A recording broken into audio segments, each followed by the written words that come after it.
এইভাবে যে বাচ্চাটা মারা যাবে আমি কখনো আর কি ভাবি নাই। হ্যাঁ, এত পরিমাণে খারাপ লাগতেছে। আমি কিভাবে মারা গেছে ওইটা আমি বলতেছি।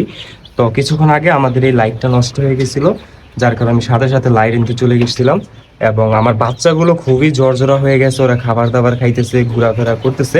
যেহেতু বাইরে প্রচুর পরিমাণে বৃষ্টি হইতেছে, আবহাওয়াটা ঠান্ডা, এখন যদি আমি লাইটটাকে না লাগাই তাহলে কিন্তু বাচ্চাগুলোর সমস্যা হয়ে যেতে পারে। এবং এসে যে জিনিসটা দেখলাম, জাস্ট আর কি, এটা খাবার মতন না, সবচাইতে বড় বিগ সাইজের একটা বাচ্চা এইরকম একটা কারণে মারা যাবে এটা আমি ভাবতেই পারি নাই। আমরা যে কিন্তু ব্রুডিং এর ক্ষেত্রে ওদের নিচে সবসময় পাটের যে ছালাগুলো আছে ওইগুলো ব্যবহার করে থাকি। বাট দেখেন কি একটা কাজ হয়েছে, ও ওই পাটের ছালার হয়তো বা কোনোখান দিয়ে একটা দড়ি বের হয়েছিল, ওই দড়িটাই খেয়ে ফেলছে।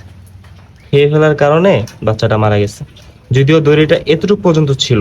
হ্যাঁ, পরে আমি এসে একটু টান দিছি, বাট এসে কিন্তু মৃতই পাইছি। কখন আমি একটু টান দিছি, ভাবলাম যে না, আপনাদেরকে দেখাই, আপনাদেরকে দেখানোটা দরকার। তো সচেতন হতে পারবেন, আমার এই ভুলটা যেন আপনাদের না হয়। অবশ্যই আপনারা যখন ছালা ব্যবহার করবেন, যদি বৃষ্টি বাড়তি আর কি দড়ি থাকে পাটের ছালার, তাহলে অবশ্যই দড়িগুলো কেটে দিবেন, না হলে এরকম দুর্ঘটনার শিকার আপনিও হতে পারেন।